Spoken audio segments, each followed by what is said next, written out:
신학자 번회퍼 목사님은 감사에 대해 이렇게 말했습니다. 그리스도인과 비그리스도인의 구별은 감사하며 살아가는가, 그렇지 않는가의 차이다. 그리스도인의 생활이란 바로 감사하는 생활입니다. 바울도 골로새서 3장 15절 말씀에 그리스도의 평강이 너희 마음을 주장하게 하라. 너희는 평강을 위하여 한 몸으로 부르심을 받았나니 너희는 또한 감사하는 자가 되라. 이렇게 말씀하였습니다. 쉬운 것 같지만 참으로 어려운 것이 바로 이 감사하며 살아가는 것입니다. 오늘은 추수감사주일인데 한 해를 돌아보며 감사하는 시간이 되었으면 합니다. 오늘 본문 말씀 4절인데요. 감사함으로 그의 문에 들어가며 찬송함으로 그의 궁정에 들어가서 그에게 감사하며 그의 이름을 송축할지어다.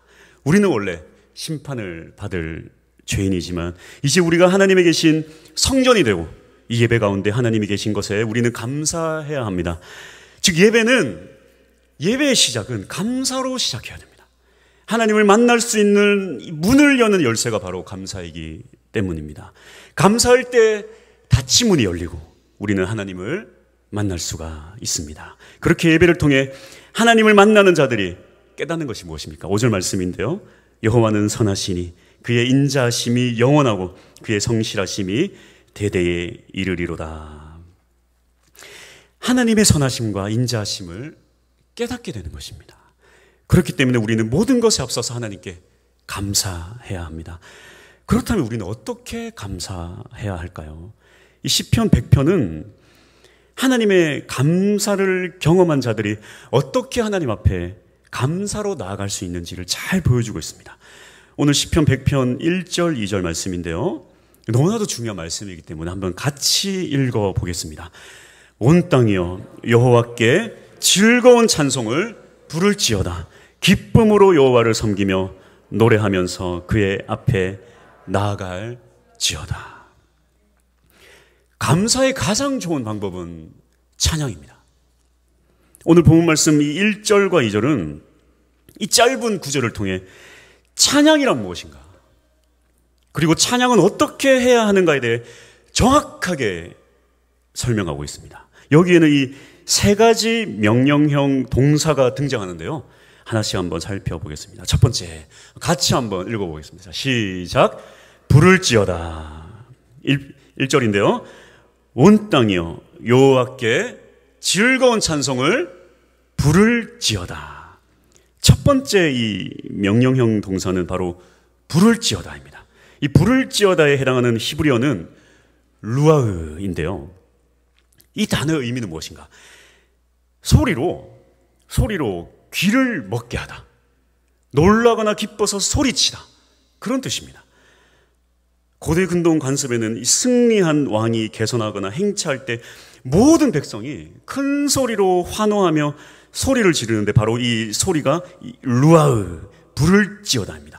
어느 정도의 큰 소리냐면, 여러분 이제 월드컵이 얼마 남지 않았, 내일 시작하나요? 오늘 11시에 시작합니다. 제가 월드컵 언제 시작하는 줄도 모르고 있었습니다. 네, 카타르에서 시작되는데 어떻습니까, 여러분?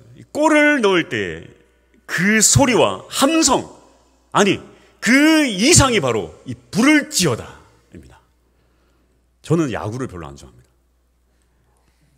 야구장을 한 번도 안 가봤는데요.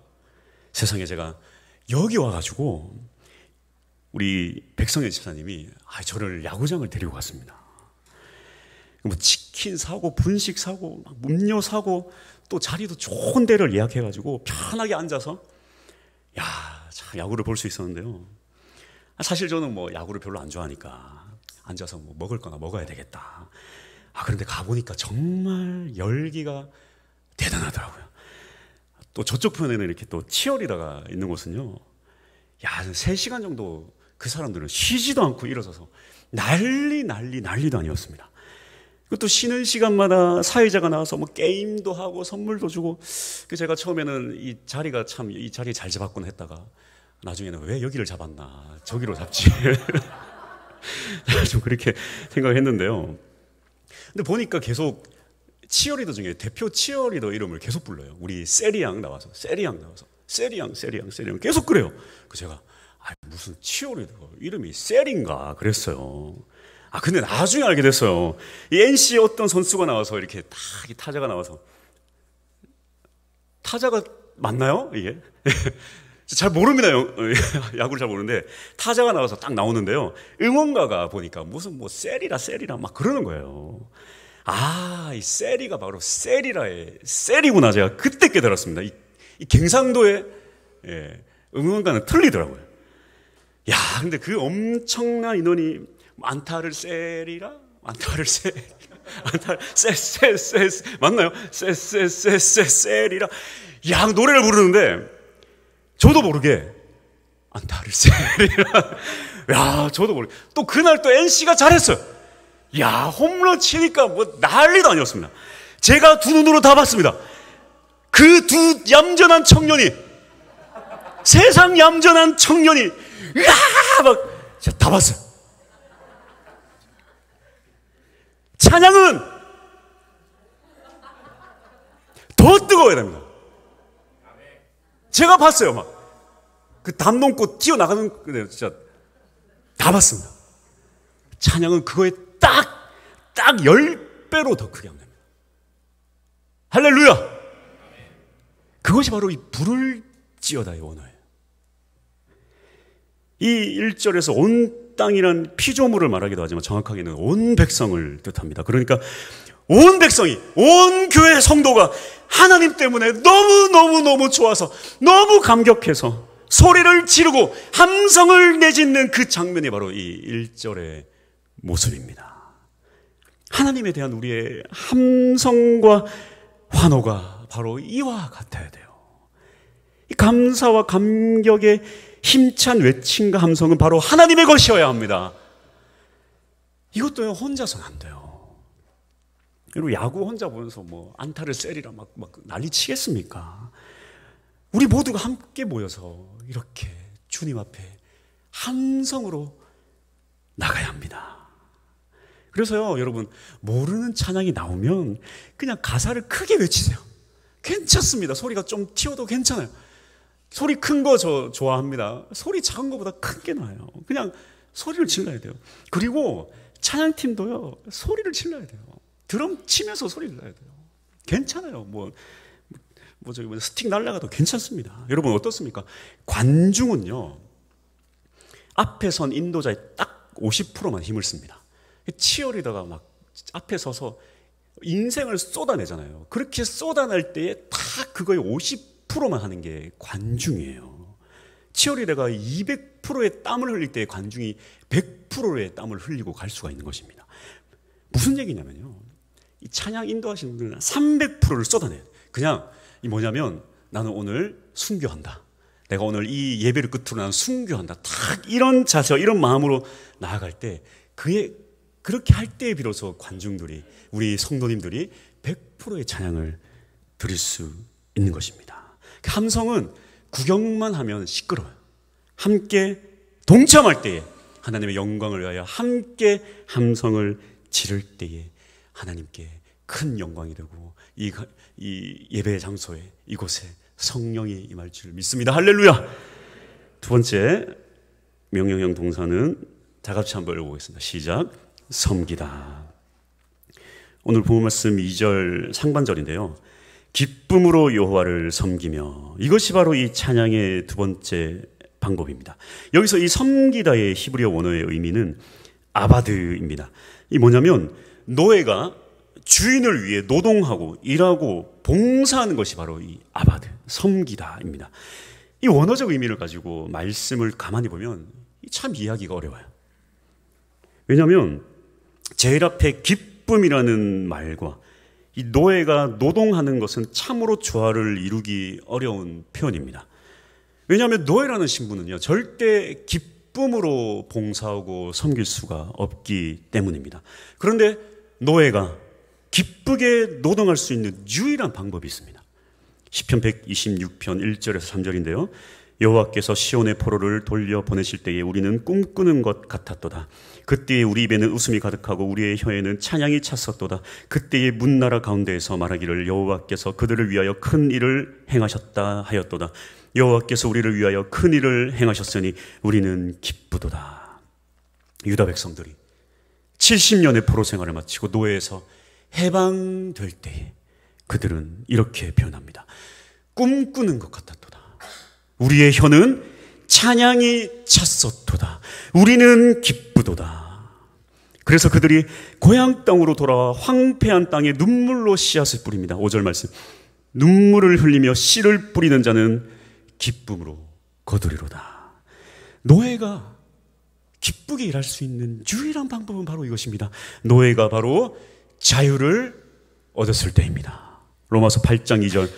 이는 그리스도 예수 안에 있는 생명의 성령의 법이 죄와 사망의 법에서 너를 해방하였습니다. 우리의 인생에 감사가 차고 넘치는 유일한 방법은 바로 이것입니다. 죄와 사망의 법에서 해방된 감사만큼 우리는 기뻐하며 하나님을 섬길 수 있는 것입니다. 교회 안에 봉사의 기쁨과 섬김의 감사가 차고 넘치기를 축복합니다. 교회는요, 성도의 헌신으로 먹고 자랍니다. 각자의 자리에서 최선을 다해 헌신해 주십시오. 우리가 흔히 착각하기를 큰 교회는 봉사할 사람이 많다라고 생각할 수 있는데요, 아닙니다. 큰 교회나 작은 교회나 똑같아요. 봉사하는 사람만 봉사하고 일이 겹치고 지친 사람들이 많아요. 일단 교회가 지칠 정도로 너무 많은 일을 하는 걸 조심해야 될 필요가 있지만 그렇다고 교회가 아무 일도 안 할 수는 없어요. 교회의 헌신은 결국 기쁨으로 섬기는 자가 얼마나 많이 있는가에 따라 빛이 나는 것입니다. 그러니까 내가 교회를 위해 무언가를 하는데 그게 기쁘지가 않는다. 이 죄와 사망의 법에서 해방된 자유의 기쁨을 벌써 잊었는지 우리는 한번 돌아봐야 됩니다. 노예는 기쁠 수가 없어요. 여러분의 교회를 향한 봉사와 헌신이 노예 생활인지 아니면 자유를 얻은 자의 기쁨인지 우리는 한번 잘 돌아보셔야 됩니다. 섬기는 게 기뻐야 돼요. 그것이 바로 하나님을 향한 감사입니다. 그래서요, 교회는 직분이 높을수록 더 많이 섬겨야 돼요. 하나님의 나라는 다 반대입니다. 높은 사람일수록 감사할 게 많아야 돼요. 저도 열심히 해야 됩니다. 저도 열심히 해야 돼요. 우리 장로님도 열심히 하셔. 열심히 하셔. 내가 우리 교회에서 제일 높다면 제일 많이 일을 하시면 돼요. 영적으로. 할렐루야. 충만교회는 그런 의미에서 참 대단한 교회입니다. 모두가 헌신된 마음으로 잘 봉사해 주세요. 제가 보니까 모두가 다 기쁨으로 함께 하십니다. 이것이 바로 건강한 교회예요. 할렐루야. 할렐루야. 이것이 바로 감사의 삶입니다. 세 번째, 다 같이 한번 읽어볼까요? 시작. 노래하며 그의 앞에 나아갈지어다. 시편 2절 말씀 하반절입니다. 노래하면서 그의 앞에 나아갈지어다.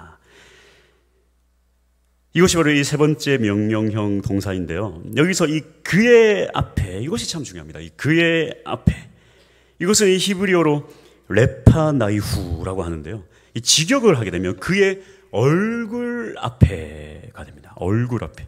특히 이 얼굴이라는 히브리 단어, 이 파님은 하나님의 임재를 강구할 때 쓰는 단어입니다. 하나님의 임재를 언제 강구하는가? 바로 백성들이 하나님을 간절히 찾을 때에 이 단어를 사용합니다. 하나님이 간절히 필요할 때. 특히 이 역대상 22장 19절에는 간절히 하나님을 찾는 방법을 잘 말해주고 있습니다. 이제 너희는 마음과 뜻을 바쳐서 너희 하나님 여호와를 구하라. 하나님을 간절히 찾는 방법은 무엇인가? 바로 여러분의 마음과 뜻을 다 바치는 것입니다. 특히 오늘 본문 말씀 2절 말씀 보게 되면 이 앞쪽에 노래하면서라고 되어 있는데요, 여기도 마찬가지예요. 여기도요, 즐거움과 기쁨으로 환호하다. 하나님을 향한 찬양은요, 그냥 찬양이 아니라 환호하며 소리를 지는 찬양입니다. 그 다윗이요, 그렇게 찬양을 부르니까 그의 아내가 그를 마음으로 싫어하는 거예요. 그것이 찬양입니다. 그것이 찬양이에요. 진정한 감사는 무엇입니까? 바로 즐거움과 기쁨으로 환호하는 것입니다. 환호하는 것이. 여러분, 우리가 시험을 쳐서 합격을 하면 어떻게 합니까? 소리를 지르지 않습니까? 바로 그 이상이 되어야 되는 것입니다. 이것이 바로 우리의 마음과 뜻을 다 바치면서 하나님의 임재를 간구하는 것, 하나님을 찾는 것이 바로 이것입니다. 특히 하나님을 찾는 것에 대해 골로새서 3장 1절 2절을 이렇게 말합니다. 그러므로 너희가 그리스도와 함께 다시 살리심을 받았으면 위의 것을 찾으라. 거기는 그리스도께서 하나님 우편에 앉아 계시느니라. 위의 것을 생각하고 땅의 것을 생각하지 말라. 위의 것을 찾으라. 하나님을 찾으라. 방법은 무엇입니까? 하나님을 생각하고 땅의 것을 생각하지 말라. 감사는요, 온전히 하나님만 생각하는 것입니다. 그래서 이 감사의 깊은 뜻을 잘 살펴보면 하나님께 내 인생을 다 드리는 것이에요. 하나님이 내 인생을 드리는 것입니다. 하나님은 어떠한 일을 하실 때요, 우리에게 미래의 일을 알려주지 않으세요. 요셉에게 너 13년만 고생할 거야 하지 않으셨어요. 언제 끝날지 모르는 고난과 고통 가운데서 하나님을 기뻐하고 하나님을 신뢰하고 하나님을 감사하는 것입니다. 우리의 인생이 바로 이러한 인생이 돼야 돼요. 우리가 감사하지 않으면요, 가만히 있으면 계속 처집니다. 계속 가라앉아요. 왜 그렇습니까? 세상에 살아가는 우리의 인생은요, 계속 땅을 바라볼 수밖에 없어요. 그래서 가만히 놔두면 당연히 우울해지는 것입니다. 그래서 우리는 가만히 있으면 안 돼요. 그래서 시편에서 찬양하고 기도할 때 소리 지르고 환호하라고 명령하는 것입니다. 제가 20대 후반에 사역이 잘 안 풀리고 그래서 사역을 다 그만두고 취업을 했습니다. 가족이 있어서 이 돈을 벌어야 되니까. 그래서 이 강남 태해안로 들어보셨는지 모르겠어요. 강남에서 제일 사무실이 많고 아주 번화한 곳인데 거기에 어떤 부동산에서 무경력자도 취업을 시켜준다 그래서 갔습니다. 거기서 하는 일이 뭐냐면 오전은 내내 신문과 잡지를 읽어야 돼요. 왜냐하면 세상이 어떻게 돌아가는지 알아야 되고요. 그리고 오후에는 책상 앞에 앉아서 그 앞에 수많은 전화번호 책자들이 있습니다. 교회 요람이 제일 많았어요. 교회 요람을 그래서 안 만드는 것입니다. 네. 그걸 펼치면서 랜덤으로 전화를 합니다. 랜덤으로. 여보세요? 아, 네, 사모님 혹시 땅에 관심 있으세요? 아, 좋은 땅이 있는데. 그렇게 100명 정도 전화하면 한두 명 관심을 가져요. 99명은 욕을 합니다. 그 한두 명을 기억했다가 다 적어내요. 그리고 또 한 주 뒤에 전화하고 또 한 주 뒤에 전화하고 그렇게 A급, B급, C급 구분해서 차곡차곡 내 고객을 분류하면서 하나하나 만들어 나가는 거죠. 그렇게 신뢰를 쌓는 겁니다. 이런 부동산을 뭐라고 하냐면 기업 부동산이라고 합니다. 한때 엄청 유명했어요. 한때 뭐 난리였습니다. 그래서 아주 돈 많은 사람이, 사장이 그때 당시 서울 동쪽의 이 춘천 인근 지역을 아주 싸게 대량으로 매입을 해서 그 적당히 잘라가지고 개인들에게 그렇게 파는 겁니다. 일단 경력이 없어도 취업을 해주고 뭐 기본 월급은 준다길래 들어갔어요. 저는 뭐 부동산이길래 부동산 일배운 줄 알았더니 그때는 뭐 쿠팡도 없고 하니까 뭐 갈 데가 거기밖에 없었습니다. 근데 이게 사람이 할 일이 아니잖아요. 매일 전화해서 욕먹고 전화해서 욕먹고. 무슨 땅이 여러분 쉽게 팔립니까? 땅이 쉽게 팔려요? 여러분, 여보세요? 아, 이 석전동에 좋은 땅 있는데 팔립니까? 안 팔려요. 안 팔려요. 그렇게 하루 종일 막 욕을 듣고 나면요, 자존감이 바닥을 쳐요. 하루에도 몇 번씩 내가 이거 때려치워야 되겠다 그렇게 고민을 해요. 근데 하루에도 한 번, 두 번 정도 무슨 일이 있냐면 갑자기 빰빠라밤 빰빰빰빰 막 빵빠레 올리면서 그 사장님이 여자 사장님인데 키가 엄청 커요. 저보다 한 5cm는 더 큰 것 같아요. 힐 신으면 막 엄청 큽니다. 그 키 큰 엄청 큰 여자 사장님이 황금 쟁반에 황금 보자기를 덮어서 탁 이따만 가지고 탁 와요. 와, 엄청 멋있습니다. 어떤 사람 앞에 딱 서서 축하합니다. 누구누구 대리님 드디어 땅을 팔았습니다. 그러고 막 사람들이 막 난리가 아니에요. 이 시스템이 뭐냐면 땅을 팔면 그 자리에서 그 땅값의 10%를 현금으로 줍니다. 5억을 팔면요, 아 진짜 우아해요. 환호입니다. 환호. 아, 환호예요. 이게 찬양할 때 이렇게 해야 돼요. 5억짜리 땅을 팔잖아요. 5천만 원을 그 자리에 현금을 줘요. 5천만 원을 그 자리에 현금을 줍니다. 이 하루에 한두 번은 이렇게 황금 쟁반이 올라와요. 제가 내가 진짜 때려쳐야 되겠다. 때려쳐야 되겠다. 하다가 그 황금 쟁반을 보는 순간 여보세요? 여보세요? 딱 내가 딱 한 건 맞아. 딱 한 건 맞아. 그리고 이렇게 매일 아침마다 구호를 외쳐요. 이 키 큰 여사장님이 아침마다 딱 자리에 서서 다 같이 구호 준비! 야! 구호 시작! 할 수 있다! 할 수 있다! 할 수 있다! 그리고 이 쟁반을 주고 나면 쟁반을 다 받고 박수 치고 다 한 다음에 자, 여러분도 할 수 있습니다. 다 같이 구호를 칩시다. 구호 준비! 야! 할 수 있다! 할 수 있다! 할 수 있다! 여보세요? 여보세요? 여보세요? 그래서 우리 전도팀이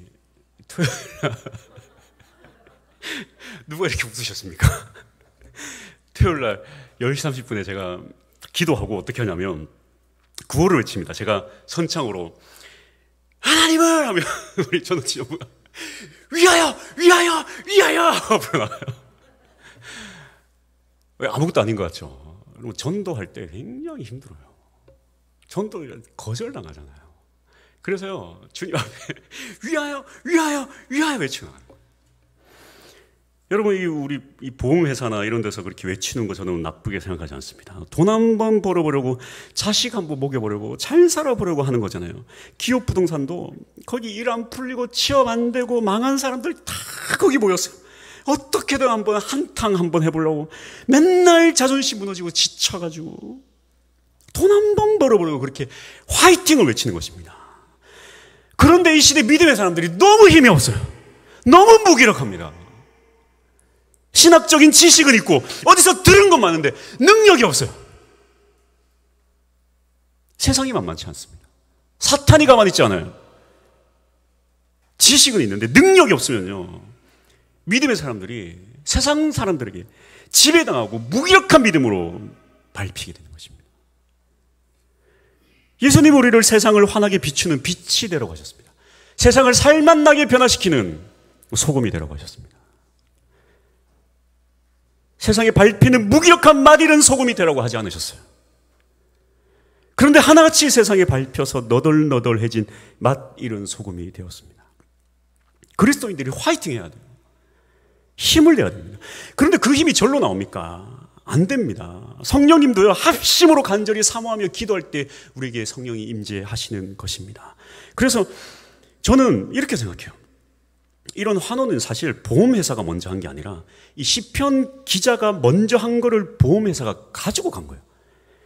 도로 가져와야 됩니다.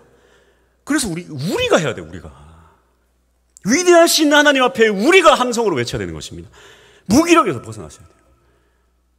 그래서 지금 한번 해볼 겁니다. 이거 제대로 안 되면 오늘 못 나갑니다. 지금 빨리 설교 끝내야 되는데, 제가 어떻게 하냐면 제가 하나님을 하면 여러분이 위하여, 위하여, 위하여 하면 되는 거예요. 술잔할 때 위하여 하지 말고 하나님 앞에 위하여 해야죠. 자, 준비하시고 이렇게 하는 겁니다. 자, 구호 준비하면 야 하면 제가 하나님 하면 위하여, 위하여, 위하여 하는 거예요. 자, 준비하시고, 자, 구호 준비, 야 하나님을 위하여, 한 번 더. 야구장 지금 반에 반도 안 돼요. 다시 한번. 자, 구호 준비, 하나님을 위하여, 위하여, 위하여. 할렐루야. 하나님께 영광 받고 있습니다. 할렐루야. 결론입니다. 일본의 미즈노 겐조라는 사람이 있습니다. 그는 11살에 뇌성마비 진단을 받고 몸이 서서히 굳어갔습니다. 몇 년 만에 모든 몸이 마비되고 결국 움직일 수 있는 건 살짝 미소 짓는 것과 눈을 깜빡이는 것밖에 할 수 없게 되었습니다. 그러다 어느 날 그가 살던 조그만 농촌에 전도하러 온 이 미야오 목사님을 만나면서 그의 새로운 인생이 시작되었습니다. 아무것도 할 수 없는 몸이지만 그가 깨달은 게 있어요. 내가 하나님을 찬양할 수는 있구나. 그리고 또 깨달은 게 뭐냐면 내가 아무것도 못하면서 밥만 축내는 그런 삶이 그렇게 고달팠는데 또 한 가지 할 수 있는 걸 발견했어요. 그게 뭐냐면 매일 밥 없이 못 살듯이 내가 밥 먹듯이 감사하는 것은 할 수 있구나라는 것을 깨달았습니다. 그래서 그는 그가 할 수 있는 이 감사의 마음을 시를 쓰기 시작했습니다. 어떻게 쓸 방법이 없잖아요. 그래서 그의 어머니가 한 가지 묘책을 생각해냈는데요. 일본어 50음도 이렇게 표를 보여주면 그가 눈을 이렇게 딱 향해서 가면 엄마가 이거 맞아? 이거 이렇게 해서 그가 맞으면 눈을 깜빡거려요. 그 눈을 깜빡거리면 한자 적고 또 눈을 딱 시선을 향해서 깜빡하면 한자 적고 이렇게 또 틀린 거 다시 적고 그렇게 한자 한자 시를 적어 나간 겁니다. 그렇게 자신의 손과 발이 되어 시를 대신 적어주는 어머니를 마흔에 먼저 떠나보내고 자신도 50세에 하늘에 갔습니다. 그렇게 그가 살아 생전 적은 시집이 총 4권이에요. 그 중에 한 권의 책 제목이 감사는 밥이다 라는 제목입니다. 이 감사는 밥이다 라는 책에 있는 시 하나를 읽어드리겠습니다.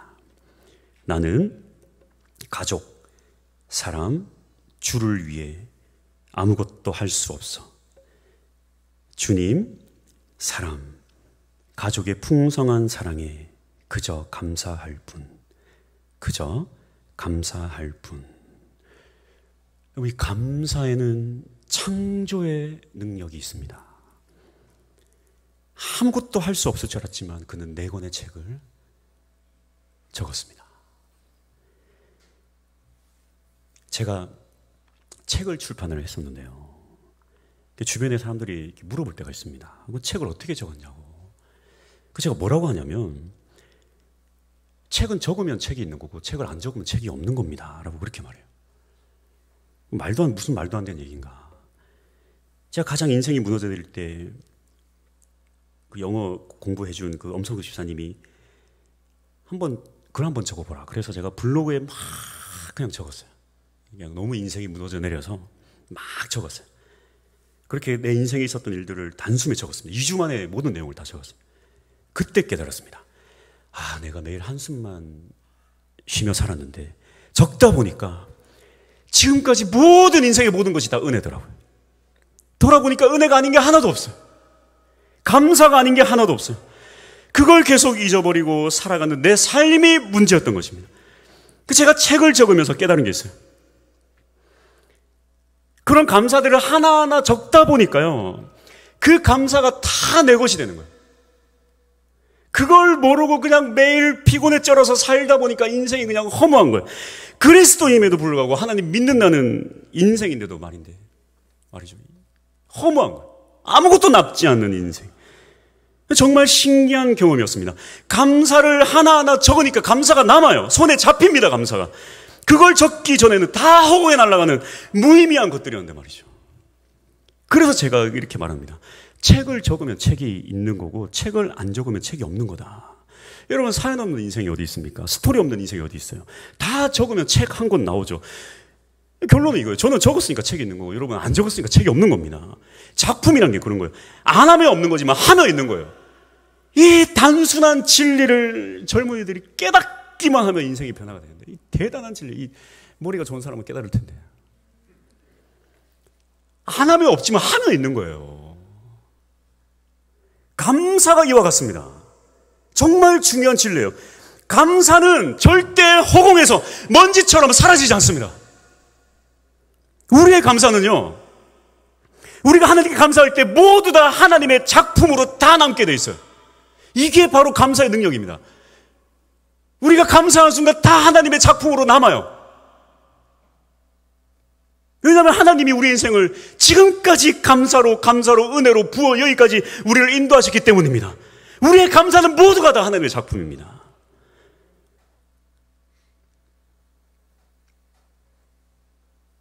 감사는 절대 사라지지 않아요.